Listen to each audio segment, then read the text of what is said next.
네, 오늘은 감사로 사는 사람입니다. 지난주 추수감사주일 감사의 말씀을 들었고요.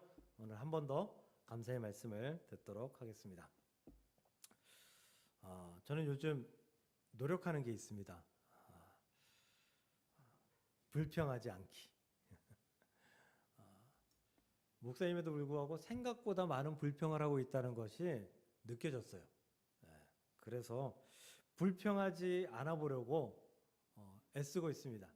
그럼에도 불구하고 불평이 나옵니다. 그러면 불평이 나오는 순간 아차 싶은 마음에 잠깐씩 당황하곤 합니다. 특히 남자들은 다 아실 거예요. 운전하시는 분들, 운전할 때 불평을 참 많이 하는 것 같습니다. 물론 이 불평이 합당한 불평이에요. 제가 잘못해서 불평하는 게 아니라 막 차가 갑자기 끼어든다던가 막 정말 사고 날 것 같은 위협을 느꼈다던가 뭐 이러한 일들 때문에 나오는 불평. 그래서 그런 불평이지만 그래도 그 불평이 저한테 조금도 도움이 되지 않는다라는 것을 알고 있기 때문에 안 해보려고 좀 끊어보려고 노력하고 있습니다. 예를 들면 아침에 기분 좋은 마음으로 출근을 하면 무단횡단하는 사람들을 꼭 만납니다. 네, 뭐 아주 1차선, 2차선 짧은 도로, 좁은 도로, 그리고 차가 잘 다니지 않는 그런 도로에서는 참 많이 무단횡단을 하죠. 그 정도까지는 이해하겠습니다. 그런데 4차선, 6차선 이렇게 큰 도로에서 무단횡단을 하는데 심지어 휴대폰을 보면서 무단횡단을 하는 사람들이 더러 있어요. 그러면 불평이 갑자기 확 나옵니다. 뭐 저런 사람들이 다 있어. 뭐 이런 생각들이요. 이런 말들이요. 출근해가지고 이 지하 주차장에 딱 오면 간혹 지금 또 환절기잖아요. 주차 자리가 없어요. 주차할 자리가. 그러면 아이고 우리 교회 고작 한 대 차대는데 차댈 데가 없다고 마음속에 이렇게 들어오는 마음들이 있어요. 물론 밖으로는 잘 안 내뱉습니다. 그런데 마음속에 들어오는 불평도 불평이니까요. 엘리베이터 타면요. 이 엘리베이터가 가끔 오작동을 합니다. 어떤 오작동을 하냐면 제가 지하 2층에서 누르면 내려오잖아요. 내려와서 1층에 섰다가 다시 올라가요. 어떨 때는. 그러면 짜증이 그냥 뭐 이런 게 다 있어. 물론 다시 한번 누르면 다시 내려오긴 합니다. 음식이 짜면 짜다고, 싱거우면 싱겁다고, 추우면 춥다고, 더우면 덥다고, 우리는 이 너무 많은 불평 속에 노출되어 있습니다. 지금 웃으셨죠?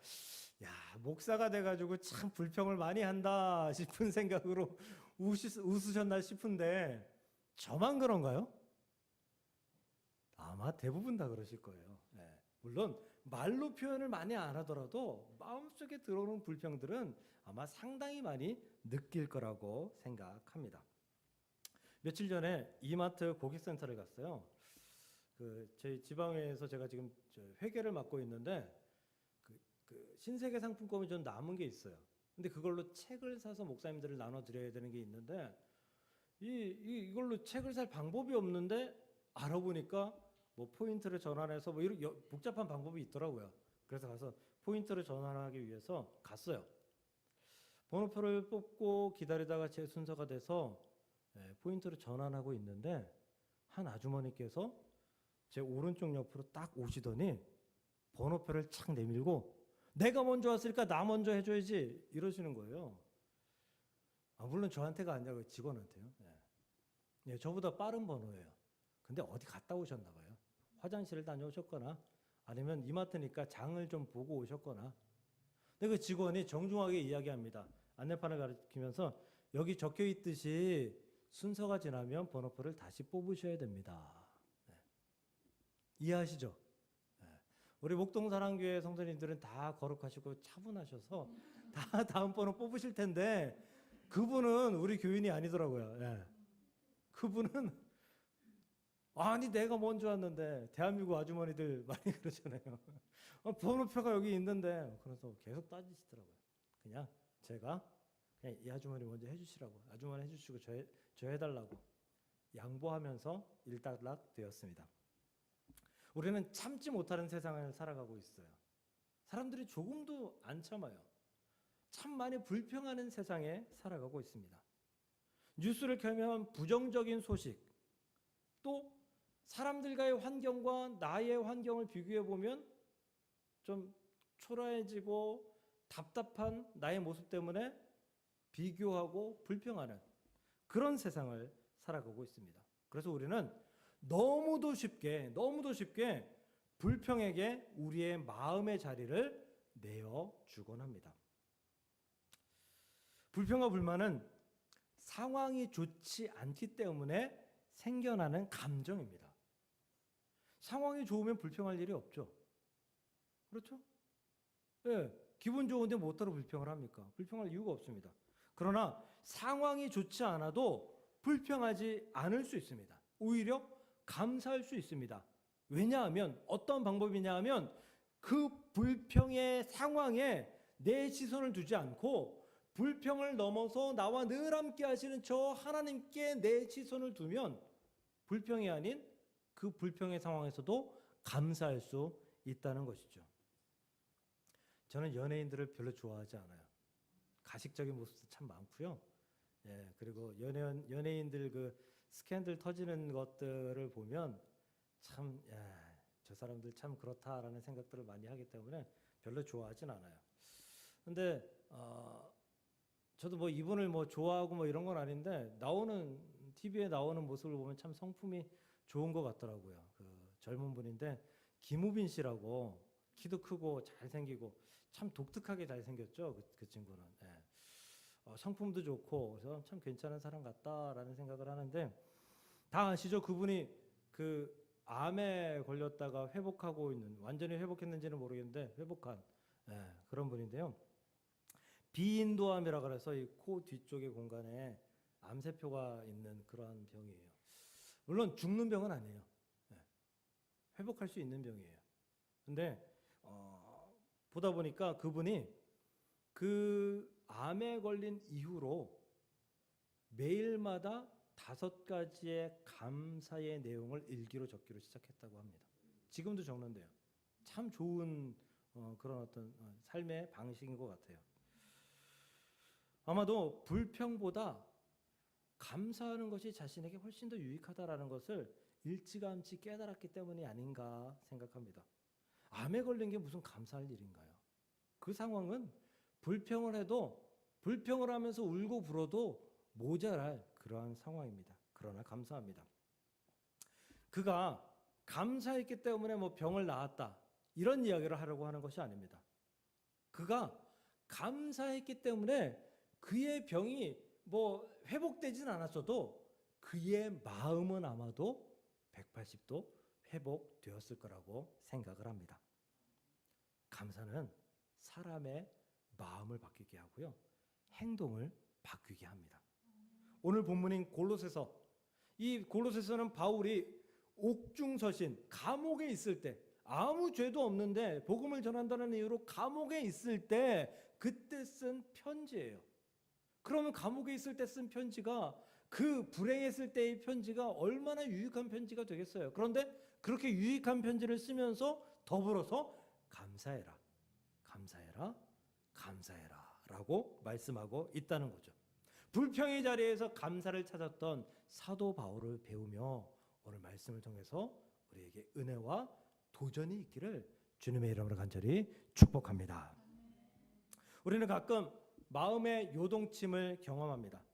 누군가의 한마디가 딱 비수같이 내 마음에 꽂혀가지고 그것 때문에 밤잠을 이룰 수가 없어요. 아닌가요? 누가 싫은 소리 해도 잠 잘 주무시나요? 저는 잠을 못 자겠더라고요. 잠이 안 와요. 계속 그 생각이 나면서 잠이 잘 안 옵니다. 그럴 때 성경은 이렇게 이야기합니다. 오늘 15절 말씀입니다.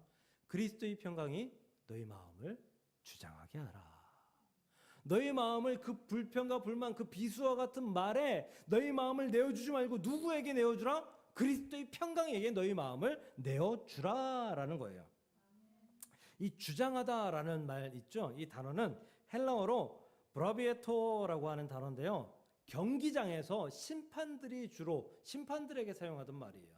심판들이 너 잘못해서 파울이야, 득점이야, 뭐 이런 거 할 때 쓰던 그런 단어가 이 브라비에토라는 단어라고 합니다. 즉 그리스도의 평강이 우리 마음에 심판이 되어서 잘못된 것들을 지적하고 올바른 믿음의 경기를 할 수 있도록 그렇게 너희 마음을 그리스도의 평강에게 내어주라라는 거예요. 우리 마음은 분노할 수도 있고 불안할 수도 있고 두려워 떨 수도 있어요. 근데 분노할 상황에 분노하는 것 나쁜 일은 아니죠. 불안할 상황에 불안해하는 것 나쁜 일 아니에요. 슬퍼할 상황에 슬퍼하는 것 나쁜 일 아니에요. 그런데 그런 삶을 하나님께서는 원하시지 않는다라는 거예요. 하나님은 그런 상황이 아닌 그리스도의 평강이 우리의 마음을 주관해서 사도 바울의 말씀대로 그 불안, 분노, 슬픔, 그 아픔 그러한 감정으로 인해서 휘둘리지 말고 오히려 감사로 나아갈 수 있는 믿음을 소유하라 라고 말씀하고 있다는 거죠. 불평과 불만이 너희 마음을 사로잡은 것이 아니라 그리스도의 평강이 감사하게 하는 너희 마음을 내가 원한다라는 거예요. 그래서 감사하라 라고 계속해서 말씀하는 거죠. 감사를 연습하고 감사를 실천하는 삶을 살면 그리스도의 평강이 자연스럽게 너희 마음속에 들어오게 되고 너희 마음에 주인의 역할을 하게 될 것이다 라고 말씀하는 거죠. 제가 너무 좋아하는 말씀 빌립보서 4장 6절 7절 말씀. 앞에 말씀을 생략했는데요. 앞에까지 다 읽어드릴게요. 아무것도 염려하지 말고 다만 모든 일에 기도와 간구로 너희 구할 것을 감사함으로 하나님께 아뢰라. 그리하면 모든 지각에 뛰어난 하나님의 평강이 그리스도 예수 안에서 너희의 마음과 생각을 지키시리라. 빨간 것만 읽어볼까요? 빨간 것은 감사하라. 그리하면 하나님의 평강이 너희 마음과 생각을 지키시리라. 이렇게 되잖아요. 그리스도의 평강은 우리 마음과 생각을 지키신다라는 사실을 믿으시길 바랍니다. 감사하는 사람은 얼굴도 달라요. 얼굴도 달라요. 그 불평하는 사람들은요, 항상 이 얼굴에 불평이나 슬픔이 담겨 있는 것을 느껴요. 우리가 그림을 그릴 때도 그렇잖아요. 근데 감사하는 사람은 얼굴이 환해요. 얼굴이 즐거워요. 편안해요. 이건 삶이 그걸 다 증명해요. 모든 삶이 그걸 다 증명해요. 여러분들 살아가면서 성품 좋은 친구는 얼굴이 좋죠. 예. 우리 권사님들 오래 살아보셨잖아요. 근데 성품 나쁜 친구, 그런데도 친구 하잖아요.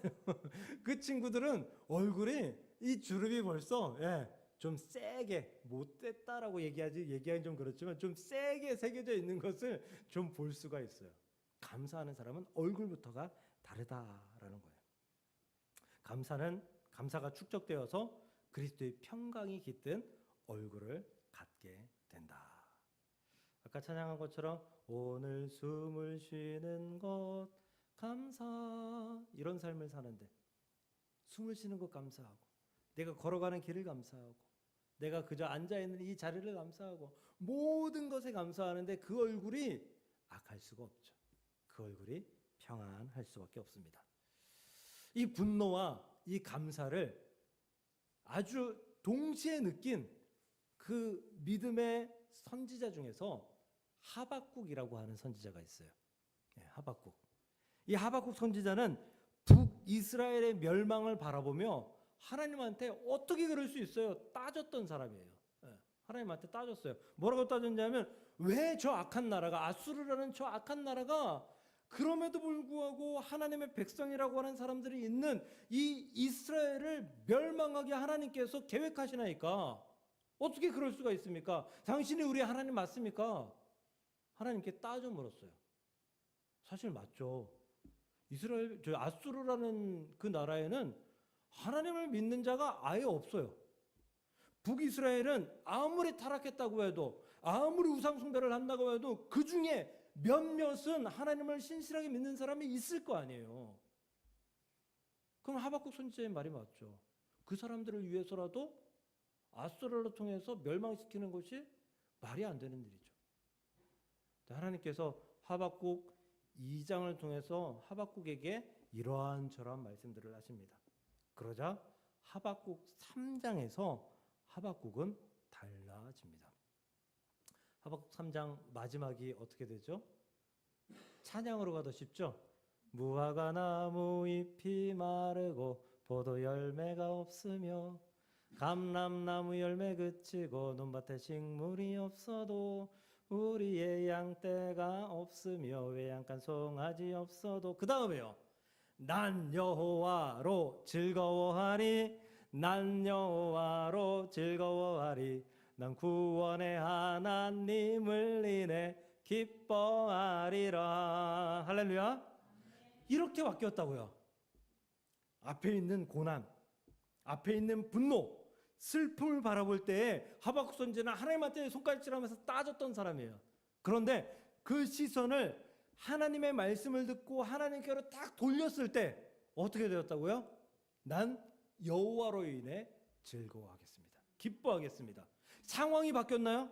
바뀐 건 아무것도 없어요. 그대로예요. 북이스라엘은 멸망할 거예요. 하나님의 계획대로 이루어질 거예요. 그런데 이 하박국의 시선이 바뀌었기 때문에 그는 기뻐하고 감사할 수 있었음을 믿으시길 주님의 이름으로 축복합니다. 그러므로 사랑하는 성도 여러분, 여러분들의 마음을, 여러분들의 시선을 그리스도의 평강에 두시기를, 맡기시기를, 주장하게 하시기를 주님의 이름으로 간절히 축복합니다. 그리하면 감사가 자연스럽게 나오고 그 감사로 말미암아 은혜로운 삶을 살아가는 우리 모두가 되게 됨을 믿습니다. 16절 보겠습니다. 그리스도의 말씀이 너희 속에 풍성히 거하여 모든 지혜로 피차 가르치며 권면하고 시와 찬송과 신령한 노래를 부르며 감사하는 마음으로 하나님을 찬양한다라고 말합니다. 감사하는 사람은 뭐 한다고요?